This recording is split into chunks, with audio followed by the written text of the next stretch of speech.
హైదరాబాద్ నగరాన్ని signal free సిటీగా మారుస్తామని CM Revanth Reddy తెలిపారు. ఇందుకోసం అండర్ పాస్, సర్ఫేస్, ఎలిటేడ్ అనే 3 విధానాలను అమలు చేయనున్నట్లు వెల్లడించారు. ఆధునీకరణ, పట్టణీకరణతో భవిష్యత్తులో మరిన్ని కొత్త సవాళ్లు ఎదుర్కోవాల్సి ఉంటుందని పేర్కొన్నారు.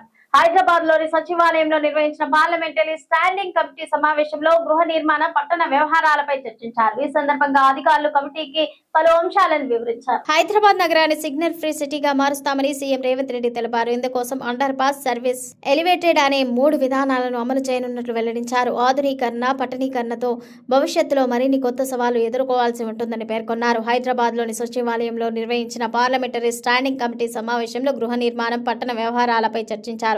ఈ సందర్భంగా అధికారులు కమిటీకి పలు అంశాలను వివరించారు. తాగునీటి సరఫరా, పట్టణాభివృద్ధి, మూసీ పునరుజ్జీవంపై పవర్ పాయింట్ ప్రజెంటేషన్ ఇచ్చారు. హైదరాబాద్ ను మరింత అభివృద్ధి చేసేందుకు కేంద్రం సహకరించాలా చొరవ చూపాలని కమిటీకి అధికారులు విజ్ఞప్తి చేశారు. అనంతరం సీఎం రేవంత్ మాట్లాడుతూ పెరుగుతున్న పట్టణ జనాభాకు అనుగుణంగా మౌలిక వసతులు అభివృద్ధి చేయాల్సిన అవసరం ఉందన్నారు.